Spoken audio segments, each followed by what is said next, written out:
we gotta get started, okay. Welcome everyone to the commemoration of the 12th anniversary of Private Danny Chen's death. It's been 12 long years since Danny died, and people ask, why do we keep commemorating his death? How is it relevant to now? In 2023, individuals and elected officials still view Americans of Asian descent as a perpetual foreigner. We saw and continue to see Asian Americans falsely blamed for COVID-19. We've seen Asian Americans living in the United States scapegoated for tensions between China and the US, North Korea and the US, South Asian countries and the US. With the 2024 campaign for presidents getting underway and politicians wanting to blame China for climate change and more, Danny's case must be a reminder to politicians and the public to make distinctions between policies of China and people who are American citizens, residents in the United States, whose ancestry is Chinese or a different Asian country. So we are here today to keep Danny's story alive. We proudly now present to you the 12 stages of Danny's life and legacy. I am Lucy Chen, Danny's aunt. Danny was born on Memory Day weekend, May 26, 1992.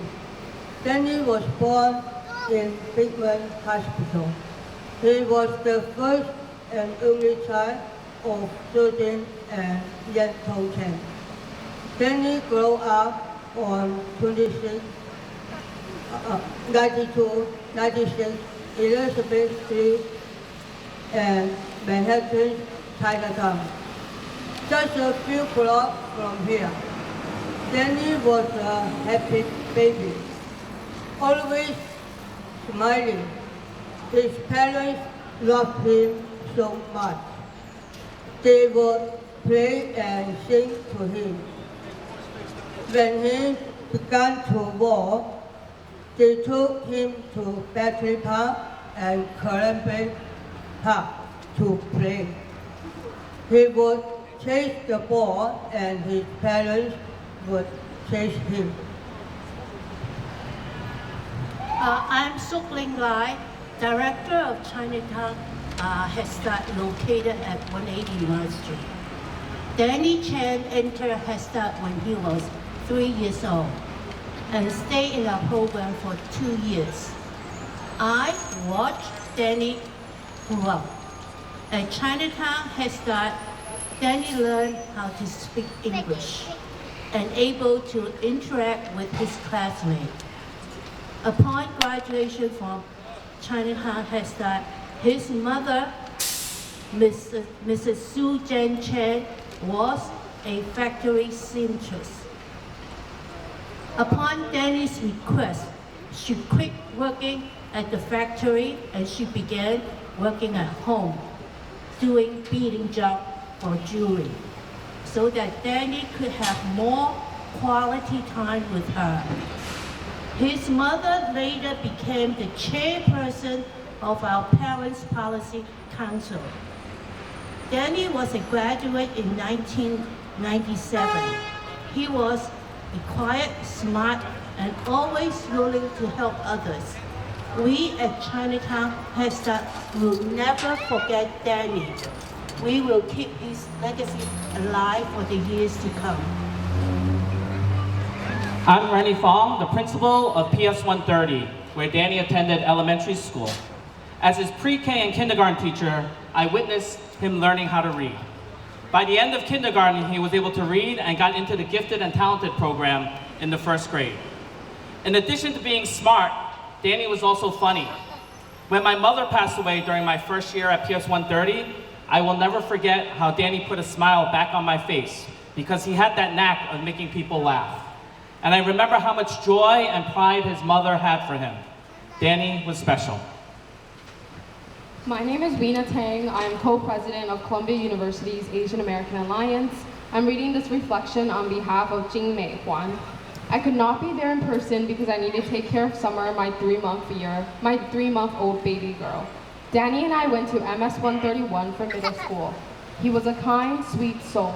In school, he was quiet and focused on schoolwork.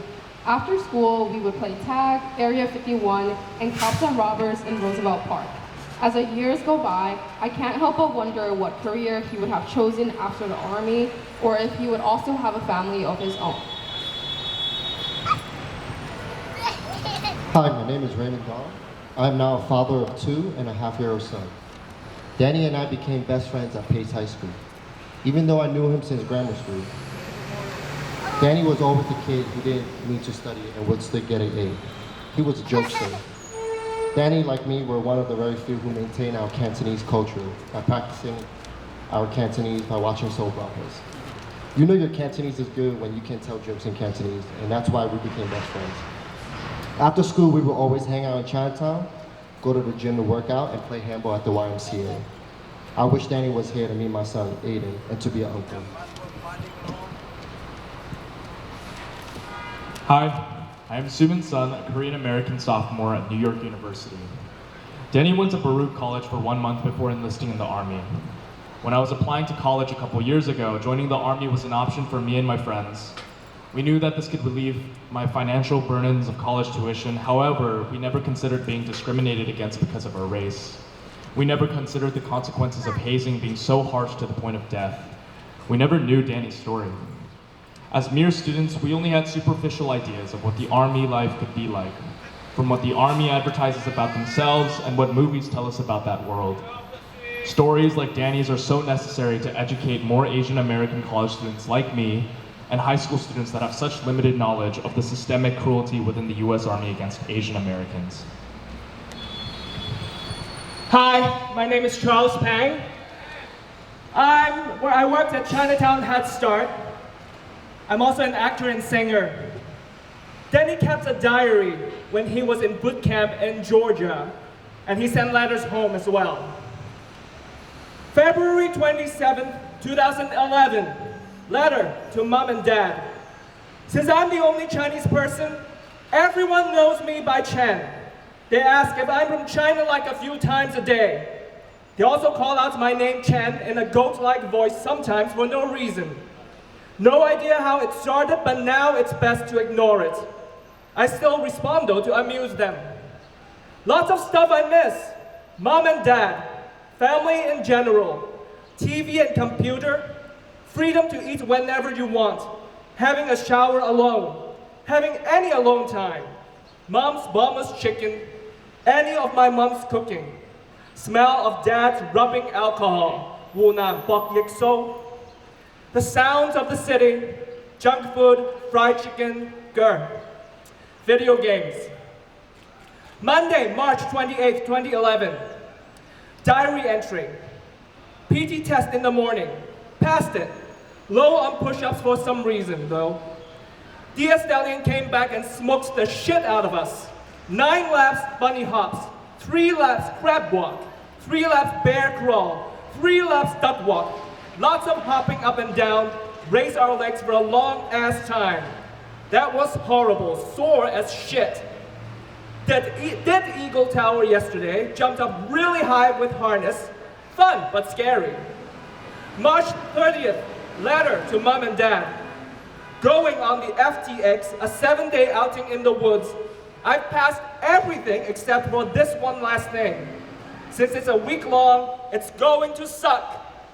We are going to be hungry, tired, and from what the drill sergeants say, hallucinating. We will have like 2 hours of sleep and get waken up by gunshots, blanks, and grenades, not real hardcore ones. My name is Chi Lok. I was the Executive Vice President OC in New York. when OCA New York led the campaign to investigate the death of Private Danny Chen. What happened to Private Danny Chen? In August 2011, the Army dispatched Danny to Afghanistan. Danny was the only American of Chinese descent in his platoon. For 6 weeks non-stop, Danny was called racial names and hazed by the white superiors. They call him dragging lady, chick, and many more names. They made Danny give orders in Chinese how to set up a tent, even though none of the soldiers speak Chinese other than Danny. He was forced to do push-up with water in his mouth and sandbag on his back. Assigned to excessive towel duty, Danny was severely sleep deprived. He was dragged across rocks on his back with only a t-shirt on his back. On the day Danny died, he was ordered to crawl in full uniform with his helmet in 85-degree heat across the field the size of a baseball field, while others threw rocks at him. My name is Anthony Chen. I'm one of Danny's younger cousins. Danny's funeral was the first funeral I've ever attended. I was 8 years old. I didn't know what was going on. Seeing Danny in the casket for the first time, it was surreal. Danny was always a jokester in the family. I thought any minute now, he would pop up and surprise everyone and that everything would be okay. But as time went on, that never happened. When the funeral was over, we exited the funeral home behind Danny. I was lost as to why there were so many people lined up on the sidewalk. I didn't know the reason why Danny's death was such a major issue. My name is Liz O. Young. I was president of OCA New York in 2011. OCA New York led a contingency of supporters to Fort Bragg, North Carolina for the court-martials. We were the faces of Danny in the courtroom. Danny Chen's mother testified, and in Cantonese, looked one of the superiors right in the eye and exclaimed, "I expected you to protect my son." All 8 superiors were found guilty, but all 8 were given a slap on the wrist punishment. These light punishments send the wrong signal to the young privates who dared to speak up and tell the court what they saw, and to vulnerable racial minorities, women, and LGBT young men and women to think twice about enlisting.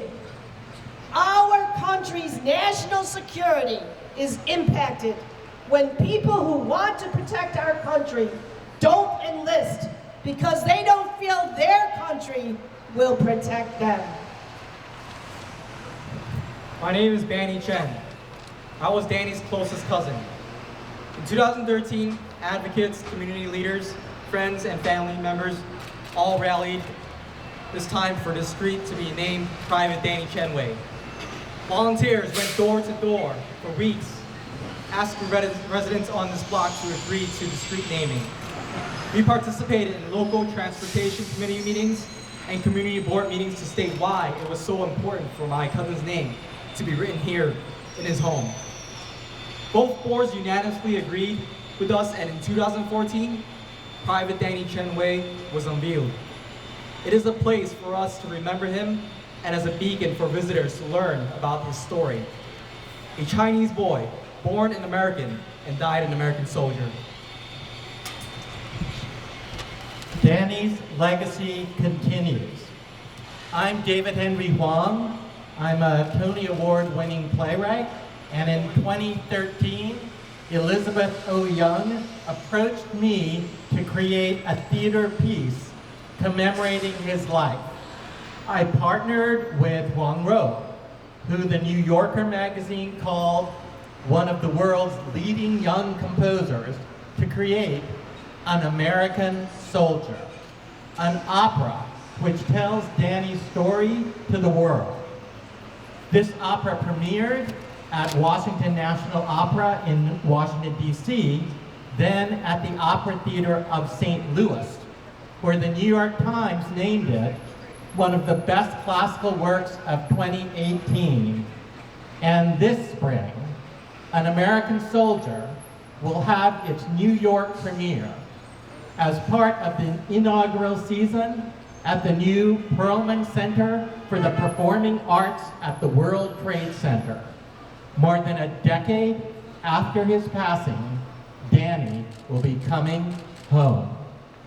I invite everyone to see An American Soldier.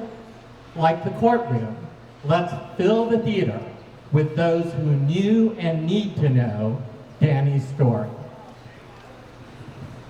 Now we will hear from Tony Ong, a member of the American Legion Kim Lau branch on Canal Street. Our veterans have stood side by side with us in seeking justice for Danny and seeking respect for our armed services people who look different than others.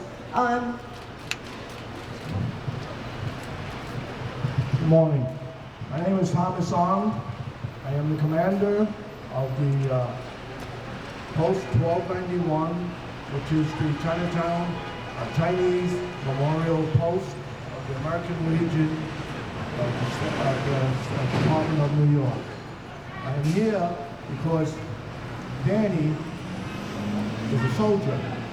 We were all soldiers. All our organization right now of close to 500 members are Asian Americans mostly that served.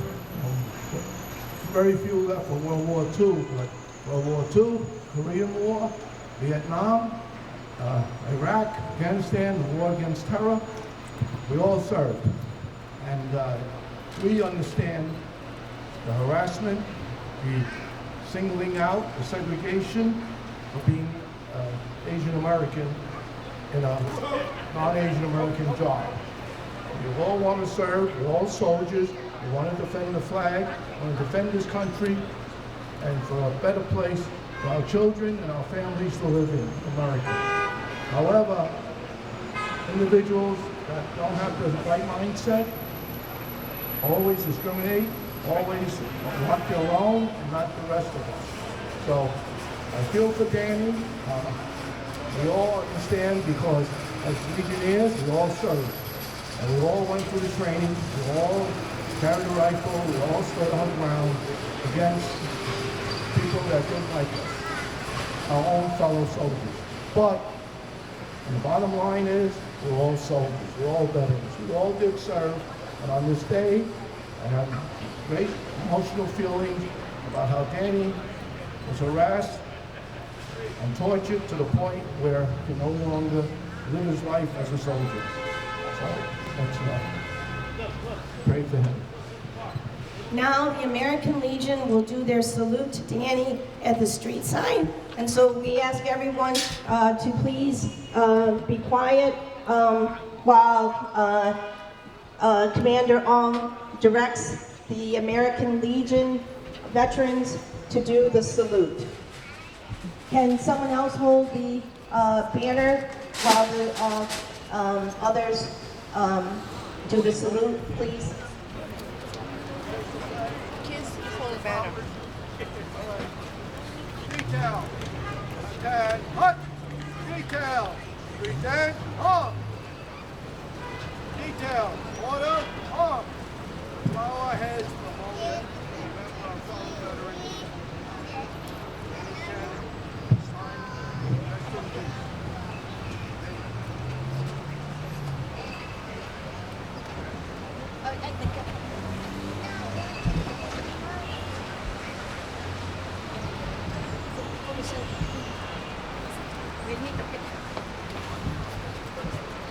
Okay. Thank the American Legion. Now, you heard from veterans. You heard from people who knew Danny. You heard from people, older people, who have kept Danny's story alive. Now you're going to hear from our young generation, 5th graders at PS 130, and what they will do to keep Danny's story alive.